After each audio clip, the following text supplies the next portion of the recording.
Hello everyone, आप सभी का स्वागत है एक नए वीडियो के साथ। इस वीडियो में हम डिस्कस करेंगे एसएससी सीजीएल 2022 के हम पेपर डिस्कस कर रहे हैं, जिसके अंदर 3/12/2022 की शिफ्ट 4 डिस्कस करेंगे। ठीक है, ठीक है, तो स्टार्ट करते हैं। बाकी देखो, अगर किसी लैंग्वेज के क्वेश्चन में थोड़ी प्रॉब्लम होगी, मतलब थोड़ा जो लोग हिंदी मीडियम से हैं उनके लिए बोल रहा हूँ बेसिकली मैं ये, तो उसको मैं हिंदी में डिस्प्ले कर दूंगा जैसा हर वीडियो में मैं कर भी रहा हूँ। ठीक है, और स्टार्ट करते हैं तो फिर सेशन को। ठीक है, देखो ये जो क्वेश्चन है ना, ये क्वेश्चन अगर आपने देखा होगा तो एनसीईआरटी 10th क्लास का ये क्वेश्चन है। ठीक है, डायरेक्ट इसका आंसर ये लगा देना, अगर ऊपर माइनस हो तो यहाँ पे माइनस आ जाता। ठीक है, मैं प्रॉपर सॉल्व करके आपको बता रहा हूँ, वैसे तो कुछ है नहीं इस सवाल में। ठीक है, इसमें काफ़ी लोग बोलेंगे कि वैल्यू पुटिंग वगैरह करना है, तो वो सब नहीं करना है। ठीक है, क्योंकि हर क्वेश्चन को वैल्यू पुटिंग से भी नहीं बनाना चाहिए, हमें करना है इसका रेशनलाइजेशन। तो ऊपर तो क्या आ जाएगा 1 + cos है, नीचे भी 1 + cos है। रेशनलाइजेशन में क्या करते हैं, अपोजिट साइन से ऊपर नीचे गुणा भाग कर देते हैं। ऊपर आएगा 1 + cos का होल स्क्वायर, तो जब अंडर रूट हटाएंगे, अंडर रूट लग रहा है इसके अंदर, तो 1 + cos आ जाएगा। और ये है 1 + cos है और 1 - cos है, तो 1 - cos² a बनेगा, जो कि साइन स्क्वायर ए होता है, और उसका अंडर रूट लेना है तो साइन ए हो जाएगा। ठीक है, अब देखो अलग अलग डिवाइड कर दो, 1/sin क्या आ जाएगा, cosec a आ जाएगा, प्लस फिर है cos बटे साइन क्या आ जाएगा, cot a। तो cosec a + cot a अपना सही आंसर हो जाएगा, जो कि ऑप्शन 2 है। 10th क्लास का एनसीईआरटी का ये क्वेश्चन है। ठीक है, जो 10-15 सवाल दिए थे ना उस टाइम, हो सकता है अब थोड़ा बहुत सिलेबस बदल गया हो। एक ट्राइंगल है ABC। ठीक है, जिसमें बना लेता हूँ, पहले डायग्राम बना लेता हूँ। इसको मैं A मान लेता हूँ, इसको मैं B मान लेता हूँ, इसको मैं C मान लेता हूँ। तो ट्राइंगल ABC में मीडियन यानी माध्यिका है BE माध्यिका है। देखो वैसे तो BE को यहाँ से बना लो, लेकिन डायग्राम को समझने के लिए ना आप ऐसा कर सकते हो कि B को थोड़ा ऊपर मान लो। ठीक है, यहाँ से मीडियन खींचते हैं तो ज़्यादा अपन को सही समझ में आती है। तो BE एक मीडियन है, ये मैं मीडियन खींच देता हूँ। ठीक है, जो AC को इंटरसेक्ट करती है E पर, तो ये E हो जाएगा। आगे बोला है जो BG है उसकी वैल्यू 12 है, BG, और G क्या है, where G is a centroid. ठीक है, G अपना सेंट्रॉइड है और BG की वैल्यू 12 है। यानी देखो यहाँ से ये वैल्यू अगर मैं इस वैल्यू की बात करूँ तो ये वैल्यू 12 है। आपको एक चीज़ और पता है कि जो माध्यिका होती है, मीडियन होती है, वो इस जो यहाँ से इस पॉइंट से और इस पॉइंट की दूरी जो है वो 2:1 होती है, यानी 2:1 में बांटती है मीडियन इसको। 2 यूनिट की वैल्यू 12 है, और हमसे पूछा क्या है, BE की लेंथ पूछी, यानी कंप्लीट पूछा है 3 यूनिट की वैल्यू। 2 यूनिट की वैल्यू 12, तो 1 यूनिट की वैल्यू 6, तो 3 यूनिट की वैल्यू 18 हो जाएगी। ठीक है, नेक्स्ट क्वेश्चन देखते हैं हम। क्वेश्चन नंबर 3 है अपना, पूछ रहा था table given below so the. ठीक है, इस सब को छोड़ते हैं, देखते क्वेश्चन पढ़ते हैं डायरेक्ट क्या पूछा है। What is the ratio of total number of player participating in game A हो गया, to the total number of players who participating in game B. Basically A और बी दोनों का रेशियो पूछा है। ठीक है, दोनों को जोड़ लेते हैं, 1 और 4 5 और 8 13 और 9 22, 22 और 2 24, 2 असिल, 2 और 3 5, 5 2 7, 7 1 8, 8 2 10, 10 और 11, 11 और 4 15। रेशियो 8 और 6 14, 14 और 6 20 और 7 27 और 3 30 और 4 34, फिर 3 असिल, 3 और 5 8, 8 3 11, 11 2 13 और 3 16, 3 19 और 4 23, 234। इसको 2 से काटो मैं तो 2 संते 14, 1 2 संते 14, इसको 2 से काटो मैं तो 2 एकम 2, 2 एकम 2, 2 संते 14, 7 रेशियो 117, ऑप्शन थर्ड हो जाएगा। नेक्स्ट अपना क्वेश्चन है, क्वेश्चन नंबर 4 है, इसको थोड़ा और जूम कर देता हूँ। यहाँ पे बोल रहा है कि जो mx + n है ये किसका फैक्टर है। देखो यहाँ पे जो ये लिखा हुआ है ना, ये इसी का स्क्वायर लिखा हुआ है। आप पता है कि इसका स्क्वायर करोगे तो क्या आएगा, m² x² + n² प्लस क्या आएगा 2mxn। ये सेम चीज तो लिखी है यहाँ पे, जब स्क्वायर है तो इसका तो ऑब्वियस सी बात है फैक्टर होगा ही, ज्यादा सोचने की जरूरत है ही नहीं। ठीक है, इसके बाद नेक्स्ट क्वेश्चन है अपना, क्वेश्चन नंबर 5। ओके, यहाँ पे बोल रहा है ABC एक राइट एंगल ट्राइंगल है बी पर, तो मैं एक राइट एंगल ट्राइंगल बना लेता हूँ, और बी पर राइट एंगल लेना है, ये A हो जाएगा, ये B हो जाएगा, ये C हो जाएगा। आगे बोला है tan A की वैल्यू 5/12 है। A अपना ये हो गया, आपको पता है जो भी एंगल लेते हैं उसके सामने परपेंडिकुलर होता है, और tan क्या होता है, लंब बटे आधार, यानी परपेंडिकुलर बटे बेस। तो परपेंडिकुलर 5, बेस 12, और आपको ये भी पता है कि 5 12 13 का ट्रिपलेट होता है। ये सारी चीजें ट्रिपलेट वगैरह आपको पता होने चाहिए। आगे अपन को पूछा क्या है, sin A + sin B + sin C ये निकालना है। देखो इस सवाल की अगर मैं बात करूँ तो जब एग्जाम चल रहे थे तो किसी ने भेजा भी था मुझे, जहाँ तक याद है। देखो sin B की वैल्यू तो यहीं से निकल जाएगी अपनी। sin B क्या होता है, ये जो एंगल B है ये 90 डिग्री है, तो sin B तो 1 हो जाएगा, प्लस एक चाहिए अपन को sin A, तो sin A यहाँ से निकल जाएगा। sin क्या होता है, लंब बटे कर्ण, यानी परपेंडिकुलर बटे हाइपोटेनस। A के सामने परपेंडिकुलर 5 और हाइपोटेनस 13, ये हो जाएगा प्लस साइन सी, तो सी वाला इसके सामने लेना है, वही लंब बटे कर्ण, परपेंडिकुलर बटे हाइपोटेनस। अब अपना परपेंडिकुलर सी के सामने ये 12 हो जाएगा, हाइपोटेनस तो वही सेम है 13। इसको सॉल्व करूंगा तो देखो कितना आएगा, 12 और 5 17 बटे 13 प्लस का 1। ठीक है, एक बार और एलसीएम ले लेता हूँ 13, तो ये आ जाएगा 17 प्लस 13, 17 प्लस 13 कितना आ जाएगा 30 बटे 13। ठीक है, थोड़ा इसको अगर सॉल्व करेंगे तो 13 दूनी 26, बचेंगे 4, 2 4/13 आएगा, जो कि ऑप्शन नंबर सेकंड है। नेक्स्ट क्वेश्चन की हम बात करते हैं, क्वेश्चन नंबर 6 है। यहाँ पे बोला है कि क्या बोला है, पूछा क्या है यहाँ पे, लेंथ बतानी है बीसी की लेंथ। बीसी कौन सी है अपनी, ये वाली लेंथ बतानी है, यानी एक्स की वैल्यू फाइंड करनी है हमें। आपको पता है ये वाला एंगल इन्होंने 30 डिग्री दिया है, थोड़ा ब्लर हो रहा है, मैं लिख देता हूँ। और ये वाली वैल्यू 10 है, 30 के केस में 10 निकालते हैं हम। 10 30 कितना होता है अपना, 10 30 होता है 1/√3, यानी ये वाली वैल्यू 1 होगी, ये वाली वैल्यू √3 होगी, तो ये वाली वैल्यू कितनी होगी, फिर पाइथागोरस लगा देंगे ना, √3 का स्क्वायर 3 + 1 4, यानी ये 2 यूनिट होगी। 2 यूनिट की वैल्यू 10 है, तो 1 यूनिट की वैल्यू यहाँ से 5 आ जाएगी। हमसे ये पूछा था BC मतलब 1 यूनिट, तो 5 आ जाएगा। ठीक है, बेसिकली अपना ये ट्रिग्नोमेट्री का था क्वेश्चन, जिसमें आपको 10 30 निकालना था। ठीक है, देखो हाइट एंड डिस्टेंस इस बार क्वेश्चन देखने को नहीं मिले हैं। ठीक है, शायद मेरे ख्याल से भी किसी शिफ्ट में हाइट एंड डिस्टेंस के क्वेश्चन नहीं है, लास्ट ईयर तो काफी पूछे थे। With an average speed of 45 kilometre per our A train reach its destination on time. ठीक है, जब एक ट्रेन 45 किलोमीटर पर घंटे से चलती है तो टाइम पर वो अपने डेस्टिनेशन पर पहुंच जाती है। If it goes with an average speed of 30 kilometre per hour it's late by 15 minute, तो वो 15 मिनट लेट हो जाती है। तो टोटल जर्नी पूछ रहा है, यानी डिस्टेंस पूछ रहा है। आपको पता है स्पीड है वो क्या होता है, डिस्टेंस बटे टाइम। ठीक है, मैं थोड़ा फास्ट भी करवा रहा हूँ क्योंकि देखो मेरे पास भी टाइम की कमी है और बहुत सारी शिफ्ट अभी पेंडिंग है। डिस्टेंस तो कांस्टेंट है, चाहे तो 45 से जाए, 30 से जाए, डिस्टेंस अपने कांस्टेंट है। तो स्पीड और टाइम के रेशियो क्या हो जाएंगे, जस्ट रिवर्स हो जाएंगे। पहले केस में 45 स्पीड से जा रहा था, दूसरे केस में 30 से जा रहा है, तो स्पीड का रेशियो ये हो गया। अगर मैं टाइम का पूछूं तो इसका जस्ट उल्टा हो जाएगा, 30/45। इसको थोड़ा सॉल्व करेंगे तो 15 दूनी 30 और 15 दिया 45, यानी देखो टाइम यहाँ पे गैप आ रहा है 1 यूनिट का, जबकि क्वेश्चन में पता है पहले और दूसरे केस में टोटल 15 मिनट का टाइम सेव किया गया है। इसमें ये देखते हैं कि टोटल टाइम कितना सेव हुआ है, तो 15 मिनट सेव हुआ है। 1 यूनिट की वैल्यू 15 है, तो यहाँ पे 2 की वैल्यू 30 मिनट आ जाएगी। 30 मिनट मतलब क्या है, आधा घंटा, यानी पहले जब वो 45 की स्पीड से जा रहा था तो आधे घंटे में अपने डेस्टिनेशन पर पहुंच जाता था। इसका मतलब ये है कि जो डिस्टेंस होगी वो कितनी होगी, 45 किलोमीटर पर आवर से आधे घंटे में जितनी दूरी चलेगा, और 45/2 होता है 22.5। नेक्स्ट अपना क्वेश्चन है, क्वेश्चन नंबर 8 है, थोड़ा मिनिमाइज कर देता हूँ। यहाँ पे पूछ रहा था tax on the salary of C is 1/4 of the salary. ठीक है, and saving are 1/3 of the salary. देखो 1/4 है, 1/3 है, मैं टोटल मान लेता हूँ कि जो इसकी सैलरी है वो कितनी है, 12 है। सैलरी मैंने 12 मान ली। अब हमसे क्या बोला है, जो टैक्स है सैलरी पर वो सैलरी का 1/4 है, यानी अगर टैक्स में आपसे पूछो तो 12 का 1/4 यानी 3 यूनिट है, और सेविंग है 1/3 सैलरी की। 12 का 1/3 मतलब 4 क्या है, इसकी सेविंग है, ये इसकी सेविंग हो गई। हमसे पूछा क्या है, the ratio of the expenditure to the saving. Expenditure का रेशियो निकालना है सेविंग से। ठीक है, देखो सेविंग तो आपको पता है कितना है, 4 यूनिट है। एक्सपेंडिचर कितना होगा, टोटल इनकम इसकी 12 है, जिसमें पर 3 टैक्स लग गया तो 9 बची। 9 में से इसने 4 सेव कर लिया, तो कितना बचा इसके पास, सिर्फ 5 बचा ना, 5 यूनिट जिसको ये खर्च करेगा। ठीक है, तो 5/4 अपना आंसर आ जाएगा, ऑप्शन थर्ड हो जाएगा। ठीक है, इसके बाद जो अपना नेक्स्ट क्वेश्चन है, थोड़ा सा और जूम कर देता हूँ मैं इसको। ठीक है, अब शायद क्लियर विजिबल होगा। यहाँ पे पूछ रहा है what is the ratio of number of student. कौन से स्टूडेंट का रेशियो निकालना है जो फेल हुए हैं साइंस में बट पास्ड इन मैथमेटिक्स।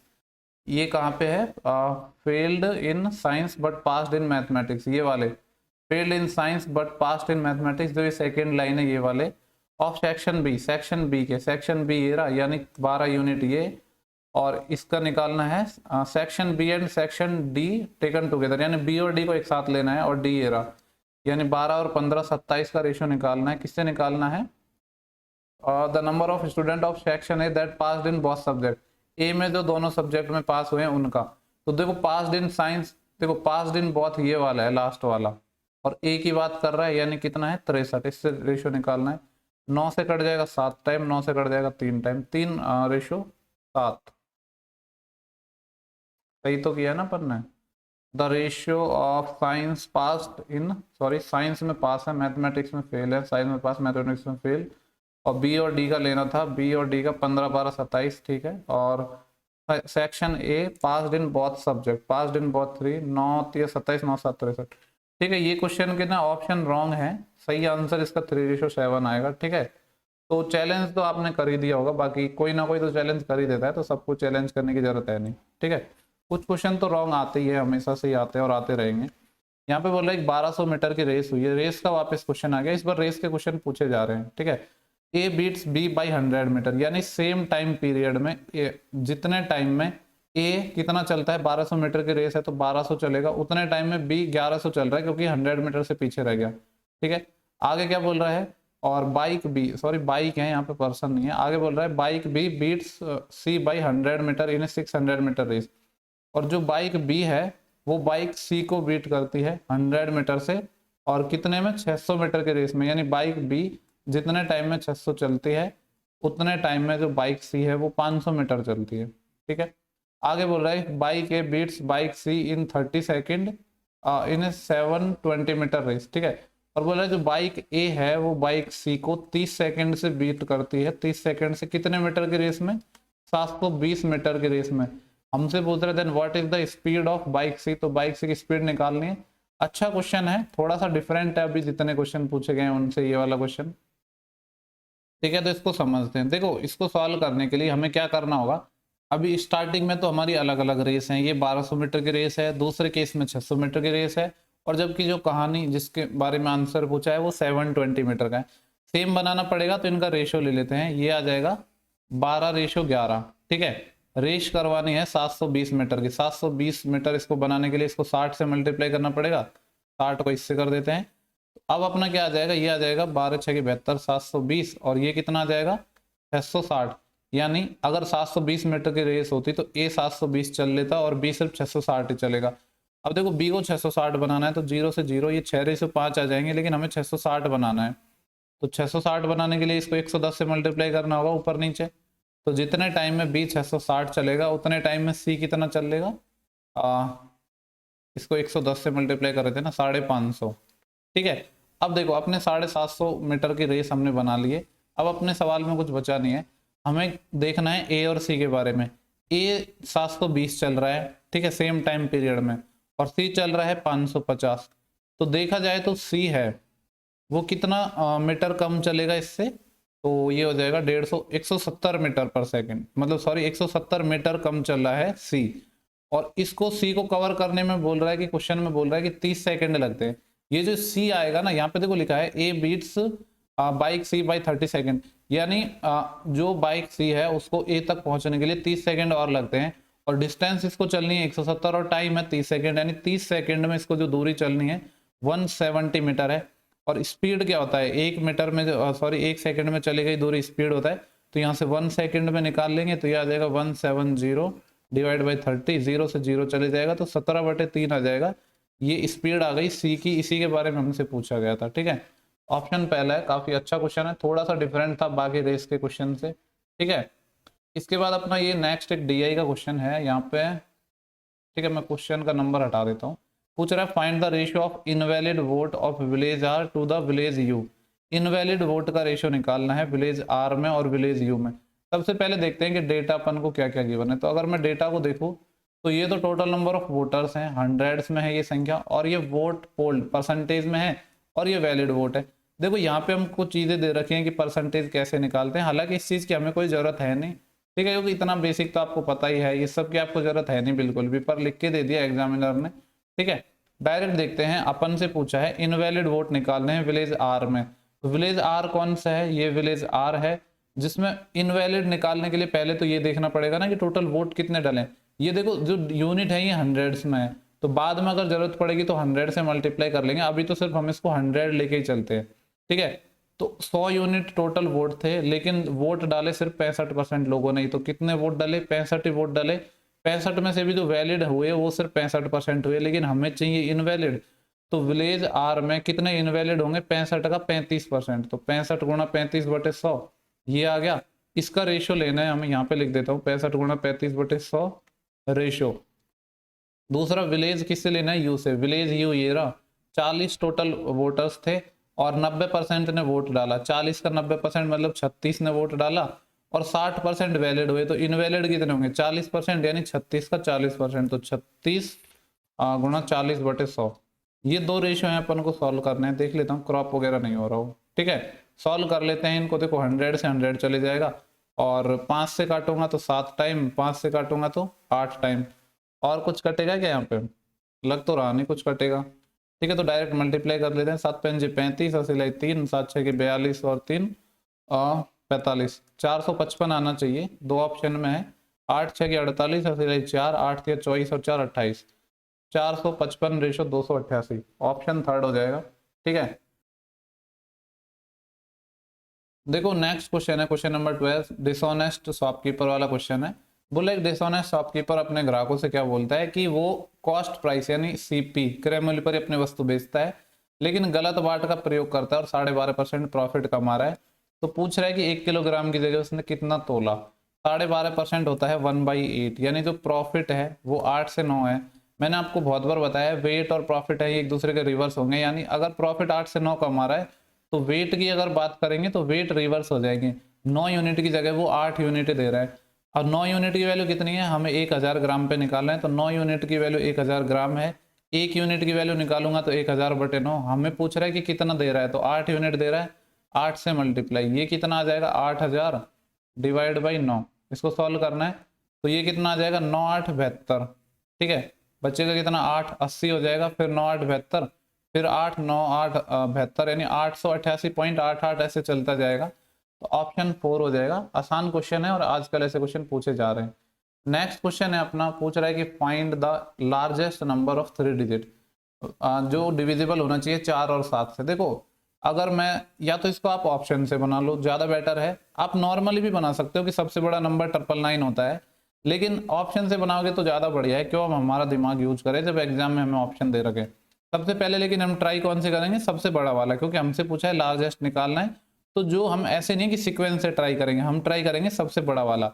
सबसे पहले मैं पकड़ूंगा 990 को, ठीक है। जहाँ पे आंसर आ जाएगा वहीं रुक जाएंगे। 990 देखो ना तो 4, ये 4 से ही नहीं होता है 990, तो 7 से कहाँ से होगा, तो ये वाला आंसर होने से रहा।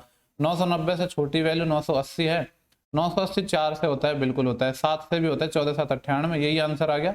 बाकी को चेक करने की जरूरत नहीं है। अगर आप क्वेश्चन ऑप्शन से भी बना रहे हो तो आपके पास ये पता होना चाहिए कि कौन से ऑप्शन को पहले बनाना है। ऐसे नहीं है कि आप सीक्वेंस से ही बनाने लग गए, ठीक है। नेक्स्ट क्वेश्चन है, बोल रहे हैं ए और B working separately can do a piece of work in 10 and 16 days. A और बी जब अकेले काम करते हैं तो एक 10 दिन में कर देता है, एक 16 दिन में कर देता है। अगर इनके एलसीएम की मैं बात करूं तो 80 आ जाएगा, 10 8 80, 16 पंजे 80। आगे बोल रहा है if they work for a day alternately with A beginning the work, यानी बोल रहा है कि वो एकांतर दिनों में वर्क करते हैं, अल्टरनेट डेज पे काम करते हैं, और स्टार्ट कौन करता है, ए करता है। तो पूछ रहा है कि टोटल काम को खत्म करने में कितना समय लगेगा।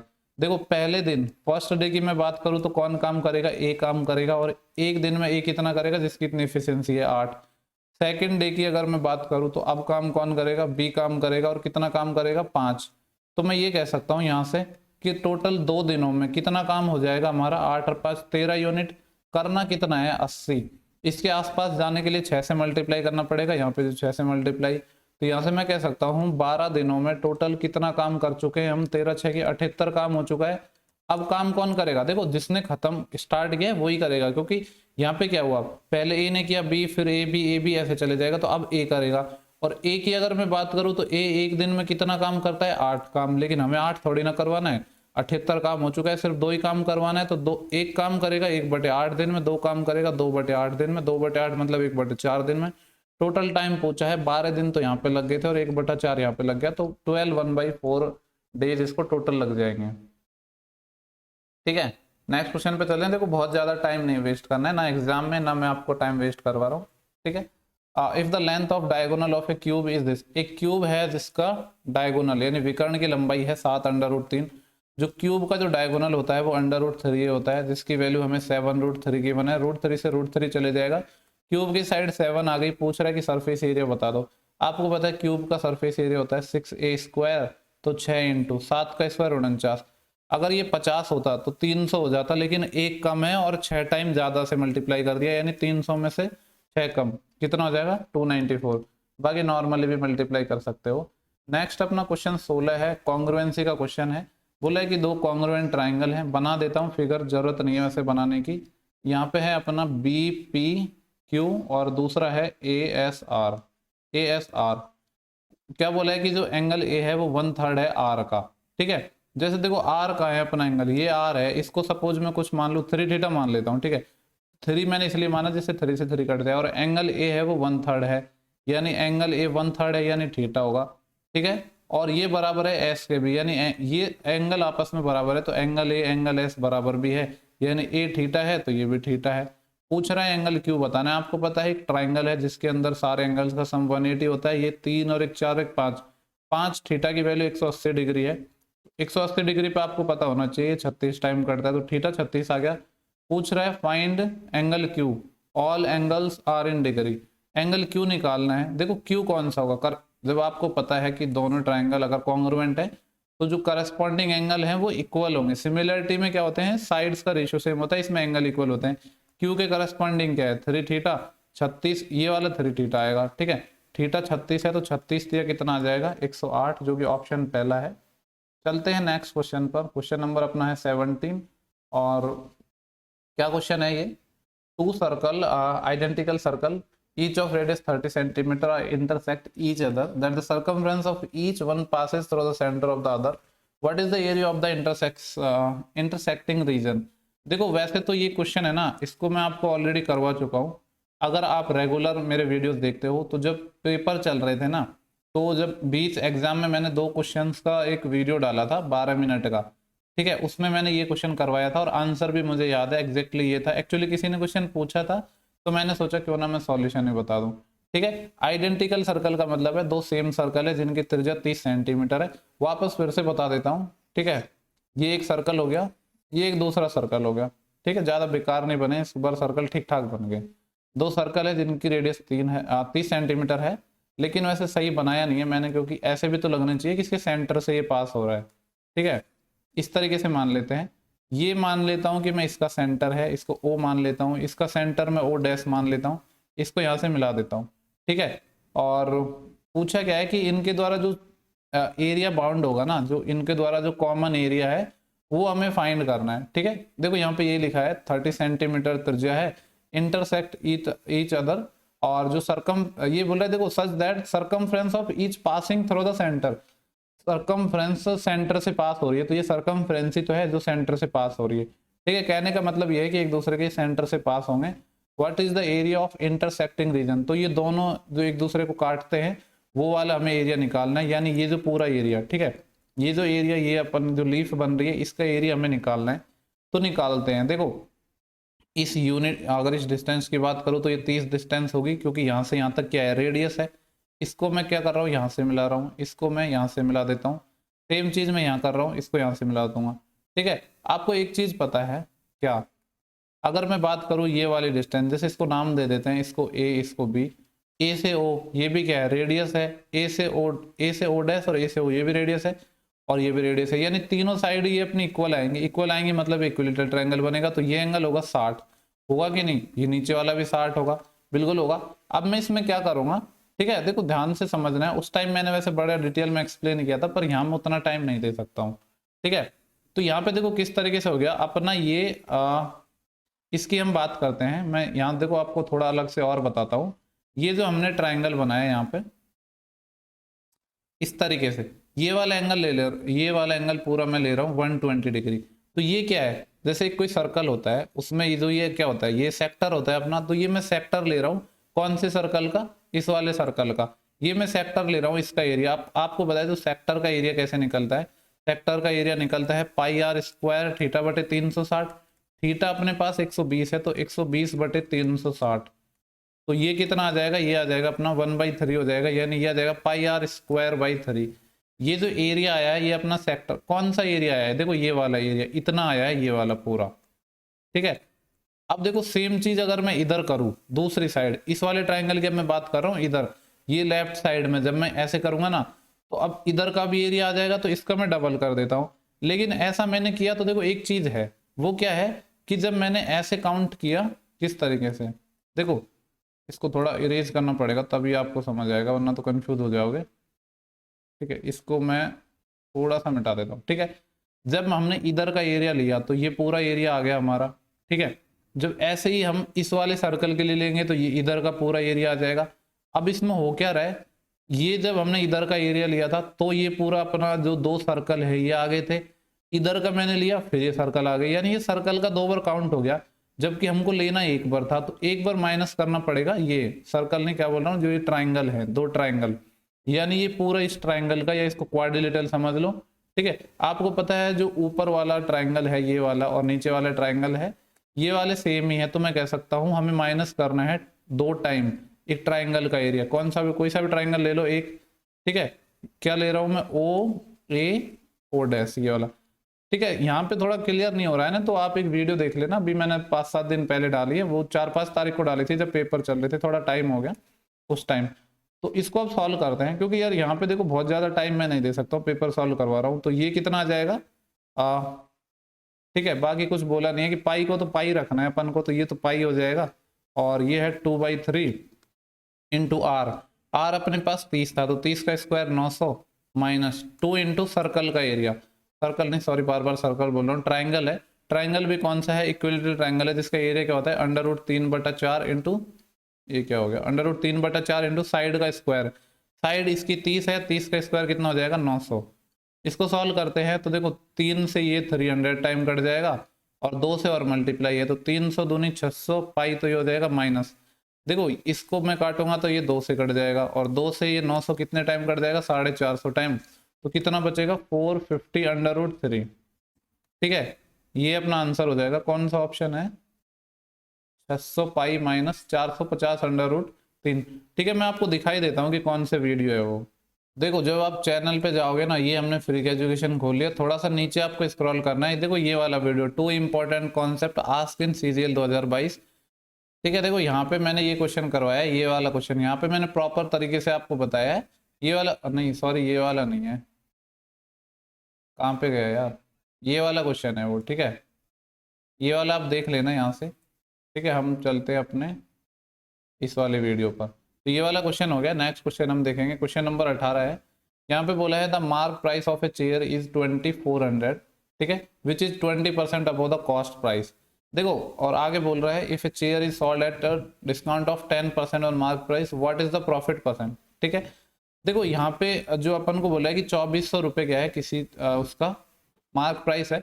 वैसे देखो ऐसे सवालों में ना ये जो डेटा अपन को गिवन है, ये जो अपन को क्या गिवन है, जो ये 2400 गिवन है, इसकी आपको कोई जरूरत नहीं है एक्चुअली में। यहाँ पे सिर्फ इतना आपको डेटा यूज करना है कि जो मार्क प्राइस है वो 20% ज़्यादा है सीपी से, यानी सीपी और एमपी का अगर मैं रेशियो लूँ तो जैसे इसको मैं 100 ही मान लेता हूँ, तो मार्क प्राइस कितना है 120 है, चाहो तो रेशियो ले लो 20/500, 20/120।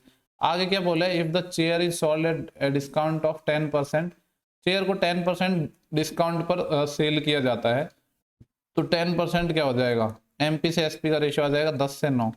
तो पूछ रहे what is the profit percent, तो उसका प्रॉफिट परसेंट क्या होगा। देखो अगर मैं बात करूं एमपी की, यहाँ पे 6 यूनिट है और यहाँ पे 10 यूनिट है, जबकि एमपी तो सेम होगा ना, क्योंकि मार्क प्राइस तो सेम ही है। 6 और 10 को इक्वल कैसे बना सकता हूँ, 30 बना सकता हूँ, तो इसको मेरे को 5 से मल्टीप्लाई करना होगा, 5 5 25, 5 6 30, इसको 30 बनाने के लिए 3 से मल्टीप्लाई करना होगा, 3 दाई 30, 3 नाम 27, तो सीपी अपना कितना आ गया 25 आ गया, एसपी कितना आ गया 27 आ गया। 25 की चीज को 27 में बेच रहा हूँ, 2 का प्रॉफिट कमा रहा हूँ कितने पर, 25 पर। 1/25 4% होता है, 2/25 8% हो जाएगा, जो कि ऑप्शन सेकंड हो जाएगा। ठीक है, जब भी देखो परसेंटेज वगैरह पूछता है ना तो डेटा खास अपना काम आता नहीं है प्रॉफिट लॉस वगैरह में। ठीक है, बोल रहा है इस सम becomes RS this in 7 year on simple interest at the rate of 30% per annum, what is the total interest for 7 year. एक मनी है, धन है, जो 15,500 रुपये हो जाता है 7 सालों में 30% पर एनम के रेट से। देखो 30% पर एनम रेट है, तो 7 साल में कितने रेट हो जाएगी, 210% रेट हो जाएगी कि नहीं। अगर मैं आपसे पूछूं अमाउंट कितना हो जाएगा, तो अमाउंट अपने आप में 100% होता है, और जिस पे 210% ब्याज, यानी 310% हो जाएगा, जिसकी वैल्यू क्वेश्चन में अपन को गिवन है 15500। एक जीरो से एक जीरो कट जाएगा, तो जैसे 1% निकालूंगा तो 31 से भाग दूंगा, 31 पंजे 155 होता है, 1% की वैल्यू 50 आ गई। पूछा गया है what is the total interest, interest पूछा है, टोटल इंटरेस्ट 210 यूनिट था, तो 210 से इसको मैं मल्टीप्लाई कर दूंगा। ठीक है, 2 जीरो अपने ये आ जाएंगे और 21 पंजे 105, 10,500 आ जाएगा, जो कि ऑप्शन 3 है। नेक्स्ट क्वेश्चन है अपना DI का है, पूछ रहे how many student have score the highest percent of marks in more than one subject. ऐसे कितने स्टूडेंट हैं जिन्होंने अपने सब्जेक्ट में हाईएस्ट मार्क्स गेन किए हैं। ठीक है, तो देखो अब कैसे निकालोगे हाईएस्ट, सारे डेटा को ही आपको ऑब्जर्व करना है, लेकिन आपसे पूछ रहा है कि हर एक सब्जेक्ट में, मतलब एक से ज्यादा सब्जेक्ट में, यहाँ पे लिखा है ना मोर देन वन सब्जेक्ट, एक से ज्यादा सब्जेक्ट में हाईएस्ट मार्क्स लिए हो। मार्क्स तो इस डायरेक्शन में है अपने नीचे की तरफ, तो सब में हाईएस्ट हाईएस्ट फाइंड कर लो। इसमें मेरे को सबसे हाईएस्ट नजर आ रहा है 89। ठीक है, इसमें देखो तो 92, क्या 92 से बड़ा है? कोई नहीं है, तो ये 92। यहाँ पे देखो तो 96 है, और 96 से बड़ा कोई नहीं है, तो ये 96 हो जाएगा। और यहाँ पे अगर बात करूँ तो 88 है, 88 से बड़ा कोई नहीं है, तो ये यहाँ पे हो जाएगा। यहाँ पे अगर बात करूँ 94 नज़र आ रहा है, 94 से बड़ा कोई नहीं है। यहाँ पे अगर मैं बात करूँ तो सबसे बड़ा 88 है, 88 से बड़ा है क्या? कुछ नहीं है, 88 हो जाएगा। यहाँ पे 96 है, 96 से बड़ा कोई है? बिल्कुल है, ये रहा 98। ठीक है, तो अब देख लो कितने ऐसे स्टूडेंट हैं जिन्होंने एक से ज्यादा सब्जेक्ट में हाईएस्ट मार्क्स गेन किए हैं। ठीक है, तो पहला तो कौन सा हो जाएगा? अमित, क्योंकि इसने फिजिक्स में हाईएस्ट गेन किए हैं IT में। ठीक है, अब एक लाइन में और दो और ढूंढ रहे हैं अपन को इस वाले में। दीक्षा, दीक्षा ने तो 1 2 3 में हाईएस्ट मार्क्स गेन किए हैं। तो ऐसे टोटल कितने स्टूडेंट है? 2 स्टूडेंट है, यही हमसे पूछा था। ठीक है, 2 आंसर आ जाएगा, जो कि ऑप्शन 3 है।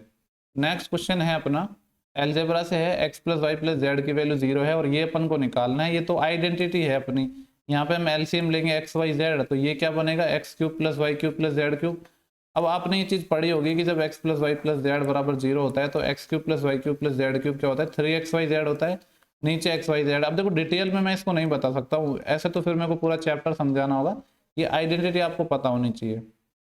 बोले what is the possible value of a plus B plus C minus 3 if A square plus B square plus C square बराबर 9 है, and A B plus B C plus C की value 8 है। ठीक है, देखो अगर मैं बात करूं, अपन को वैल्यू चाहिए ए plus B plus C minus 3 की। ठीक है, सबसे पहले मैं ए प्लस बी प्लस सी देखता हूँ कि ए प्लस बी प्लस सी क्या होगा। अगर ए प्लस बी प्लस सी निकाल लिया तो उसमें से 3 माइनस कर देंगे, तो ये कैसे निकलेगा? पहले मैं कर रहा हूँ इसका square, A square plus B square plus C square plus twice of, क्योंकि जो डेटा है उसी से तो आंसर निकालूंगा ना मैं, एक्स्ट्रा तो कहाँ से लाऊंगा? ये अपन को गिवन है, अपन को चाहिए था ये, मैंने स्क्वायर कर दिया और उसका अंडर रूट ले लूंगा, तो एक ही बात है। ये डेटा मेरे को पता था, इसलिए स्क्वायर मैंने इसलिए किया। इस A square B square C square इसकी वैल्यू 9 है, plus 2 into A B plus B C plus C इसकी वैल्यू 8 है। ये कितना आ जाएगा? 8 दूनी 16, 16 और 9 25, और इसका अंडर रूट है 25 का मतलब 5, 5 माइनस 3 कितना आ जाएगा? 2 आंसर आ जाएगा।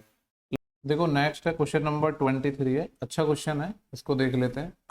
देखो यहाँ पे बोला है कि एक 8 डिजिट नंबर है, इस तरीके से है 1 2 3 4 5 6 तक है, और फिर है अपना x और y।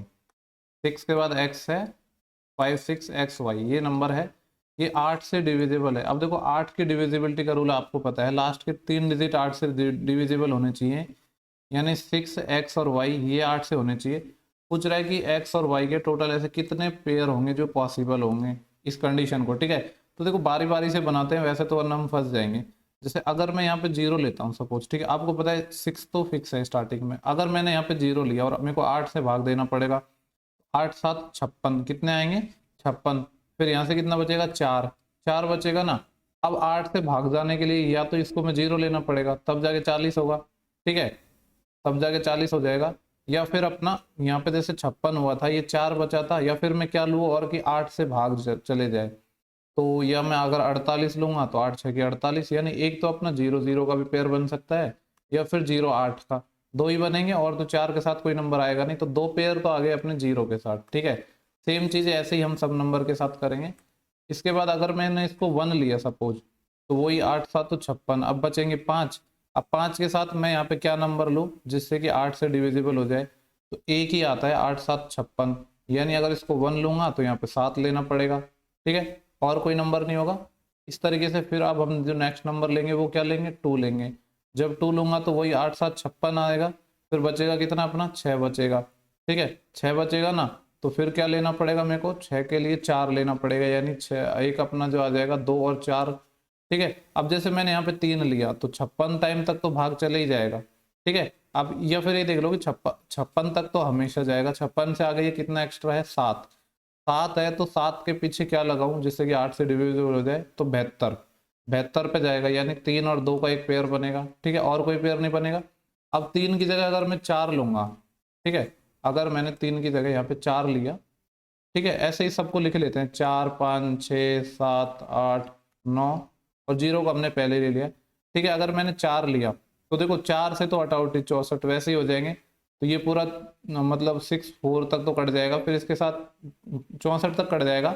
अब यहाँ से नंबर लिखने हैं वाई की वैल्यू जो 8 से कटे, तो एक तो 4 0 भी हो सकता है या फिर 4 8 हो सकता है, और तो नहीं होंगे ना, तो 4 के साथ ये बनेंगे, 5 के साथ कितने बनेंगे, अब देखो 64 तक तो चले जाएगा, 65 आएगा ना, तो एक बचेगा, एक के साथ क्या लगाऊं, एक के साथ 6 लगाऊंगा, तब जाके अपनी बात बनेगी, यानी एक तो अपना 5 6 आ जाएगा, ठीक है। अगर 66 लूँ, मतलब ये 6 आएगा तो 64 तक चले जाएगा, यहाँ से 2 बचेगा, अब 2 के पीछे क्या लगाऊं कि जिससे अपना 8 से डिविजिबल हो जाए, तो 24 कटता है, यानी जब 6 लूंगा तो यहाँ पे मेरे को 4 लेना पड़ेगा, ठीक है। ऐसी चीजें चलेंगी। जब मैं यहाँ पे अगर 7 लेता हूँ तो ये 67 आएगा, मतलब ये वाला 7 लूंगा तो यहाँ पे ये 67 आएगा, तो 64 तक तो चले ही जाएगा, 3 बचेगा।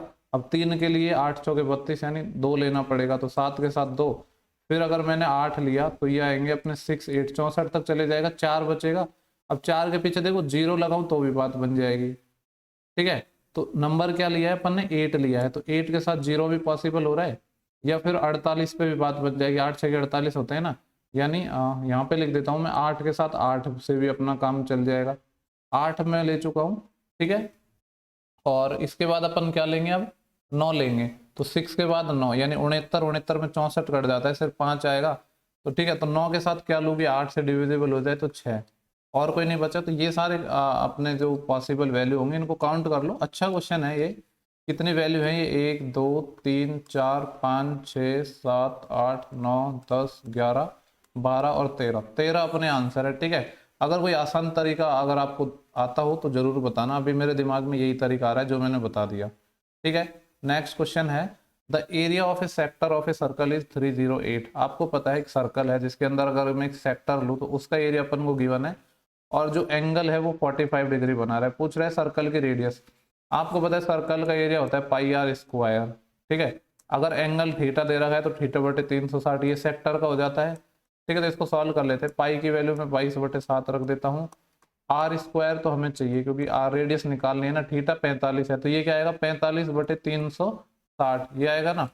इसको काटूंगा तो 9 से कट जाएगा, 9 पंजे 45, और 9 से काटूंगा तो 9 चौके 36, और 5 से काटूंगा तो 8 टाइम, यानी 1/8 आएगा ये, तो ये 1/8 हो जाएगा, और एरिया अपन को 308 गिवन है, ठीक है। इसको सॉल्व कर लेते हैं, देखो 4 से या 2 से ये 4 टाइम कट जाएगा, 2 से ये 11 टाइम, और 11 से इसको काटूंगा तो 11 दूनी 22, और 11 8 88, तो यहाँ से आर स्क्वायर अगर मैं निकालूंगा तो 28 तो इधर है, और ये 28 और इधर मल्टीप्लाई हो जाएगा, यानी 28 का स्क्वायर आ जाएगा, तो आर कितना आ जाएगा 28, 28 ऑप्शन 4 है। नेक्स्ट क्वेश्चन है अपना, लास्ट क्वेश्चन है इस वीडियो का, the cost of Apple is increase by 20% and decrease by 20%, तो बोल रहे what is the net percentage change, net percentage नहीं, परसेंटेज डिक्रीज होगा और 4% होगा, ठीक है। आपको पता है a plus B minus A B अपन 100 वाले से निकाल सकते हो, एक बार बढ़ा है और एक बार घटा है, तो एक तो +20 आ जाएगा, एक -20 आ जाएगा, +20 -20 -20 गुणे 20/100, ठीक है। प्रॉफिट लॉस में भी चीज आपने पढ़ी होगी कि जितना परसेंट बढ़ाते हैं और जितना परसेंट घटाते हैं तो ओवरऑल लॉस होता है, लॉस कितना होता है x²/100%, x मतलब 20, 20 का स्क्वायर 400/100, 4% आ जाएगा, ठीक है।